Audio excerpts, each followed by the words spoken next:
I got a little turkey wrap here, a little food. You know what I think we'll do right now? Go ahead and farm other people for content. I gotta eat. Well, let's watch something. Don't call this a favorite part of your Ryan F stream.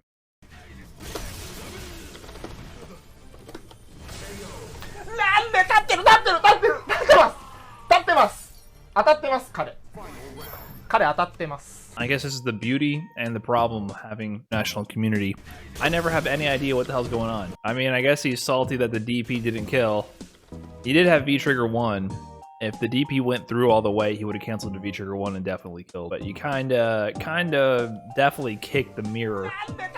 I think he's pointing out that he stood up. He did the high-low. This is the fake overhead that he's going for here. But I think he kind of forgot the key point that there's a giant glowing purple mirror way. Damn, they're popping off. What the? Did any of you actually watch Street Fighter League? If I had known Tokido would be popping off this hard, I might have tuned in. Want a happy Tokido.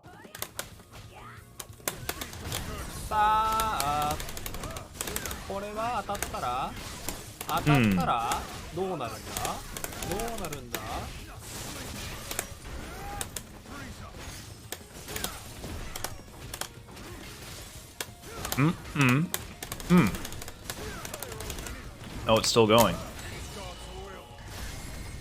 Time to return to harmony. Let's take a look at how many hits it took to kill Ibuki.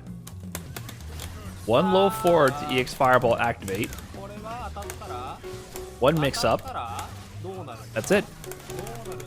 2 hits to kill. And keep in mind, this is a low-tier character in Street Fighter V. Remember what everybody says. Gil is low-tier and unplayable. Damn.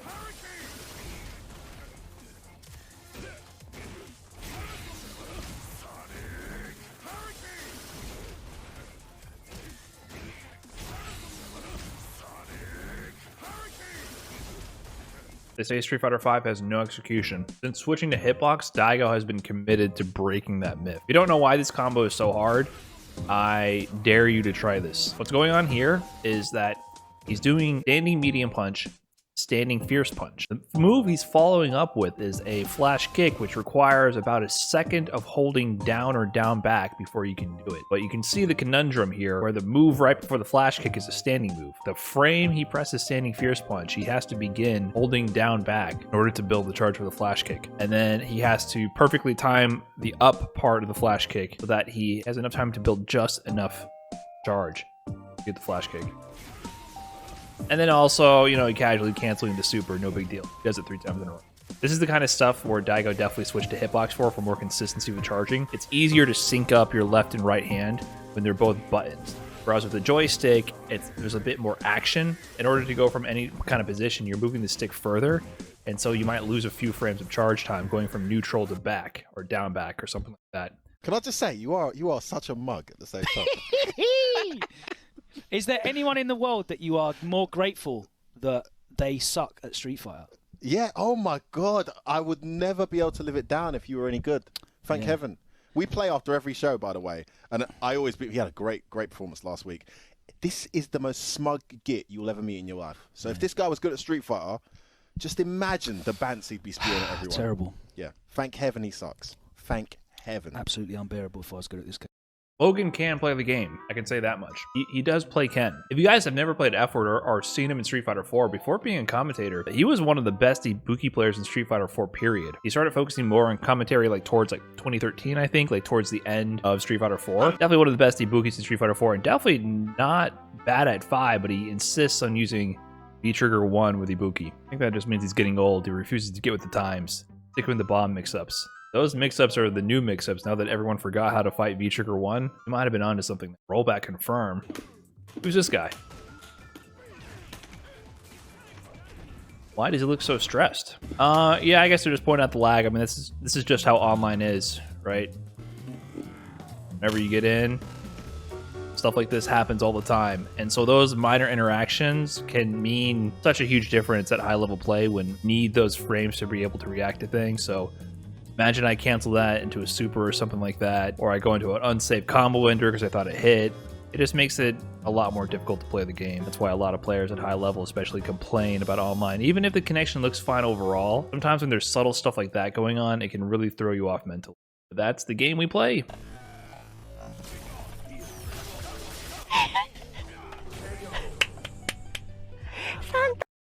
Popping off? Damn. What's she saying at the end? Santa? Santa got sandwiched?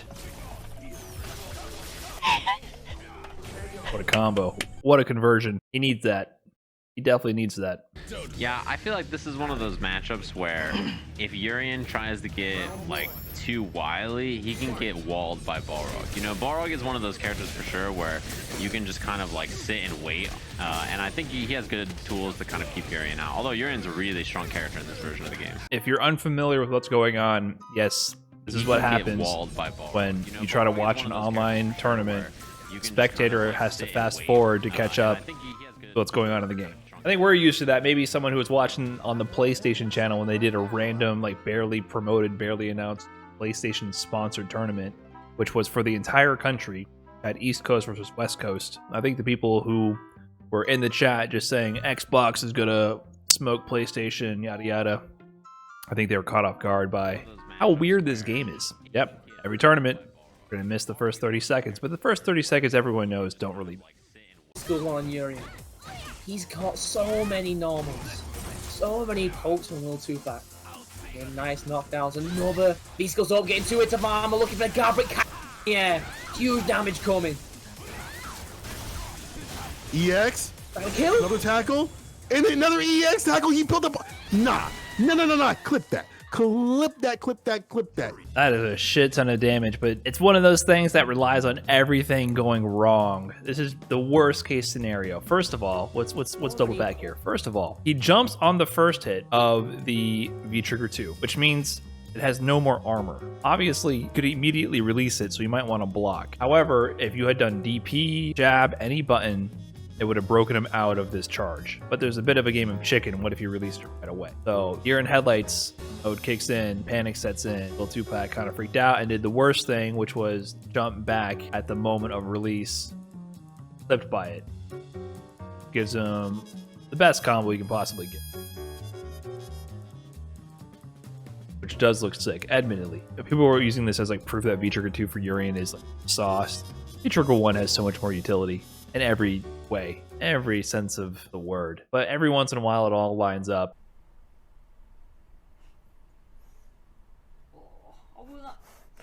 Sumita.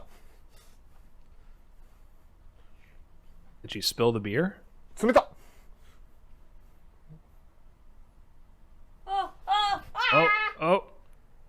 Oh! The nice looking pour there. Oh no! Momochi, you're letting me down here. I thought he was about to chug that shit. That was very slow. Gotta admit, Momochi. Thought you were about to surprise me and just down that shit. Oh, it's overflowing? Oh. That's where it went wrong. The initial stages of the pour were fine, but you can see here in the final quarter of the pour, she made a critical mistake, which was tilting the glass upwards and then raising the can further and further away.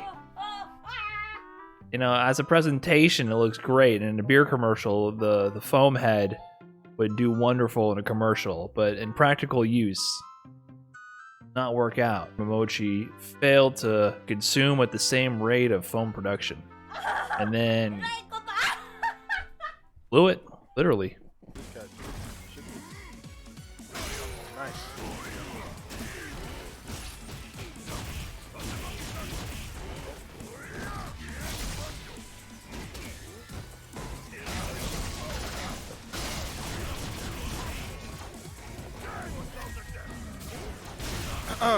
Oh. Someone clip that, please. Shit. Straight through the demon activation? You know, for a second, I assumed he was just gonna get grabbed.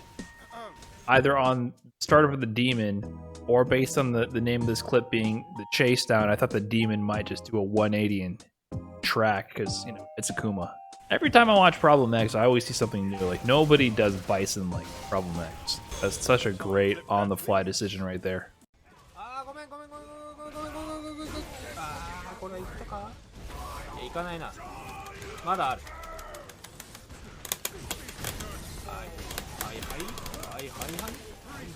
Didn't we already watch this clip? Oh no. Different mix-up this time.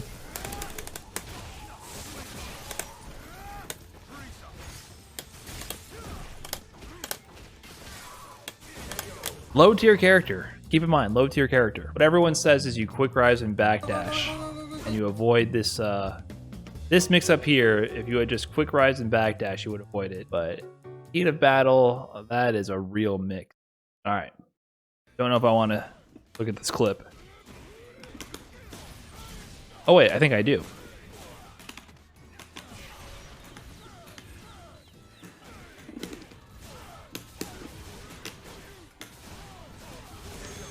Taking it back to season 2.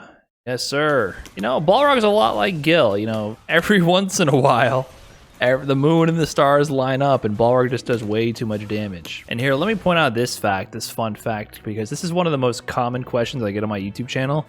Everyone always asks, why do I whiff 2 uppers when the opponent is stunned? So watch this. Let's watch the whole sequence to see what's going on here. See, the most important thing about this sequence is meter management, because Balrog does a lot of damage if he gets a clean hit and V-trigger with meter. Otherwise, if you do an activate and do a combo, it scales really hard, so you don't really get too much, right? But I do the activation, and I'm paying attention to the stun, and usually at that point you do a high-low mix-up, and I just went for the back throw, because I knew back throw would give me the stun with the least amount of scaling, build the meter, and then I would potentially be able to get 2 bars to kill. So doing back throw was the only mix-up here that would give me the kill at all. Everything else, nothing else would kill. So I did the back throw. That builds the most meter. And then I whiff 2 uppers here. Both of those uppers give me a little bit more meter. And then when I do the jump in, the last upper builds just enough bar to give me 2 bars, which opens up this new combo route. So all those actions had to happen for me to be able to get enough meter to do that. And so that's why you whiff 2 uppers before doing the combo after a stun. Because if I didn't do those uppers, I would not have 2 meters and I would not be able to kill right now. So that's why you got to have meter management. Manage the stun meter, manage your own meter, and that allowed me to rob him blind. Otherwise, you know, I would have done a decent amount of damage, but not that much. Speaking of tournaments, how about that Reddit Street Fighter tournament? Oh boy. At the edge of my seat for this one. You might want to look into what's going on with the stream. Alrighty, everybody. I think that's the end of the clips. And I just realized I forgot to hit record, so we're going to have to download it from Twitch if we're going to put it on YouTube. Oh boy. Gotta be great.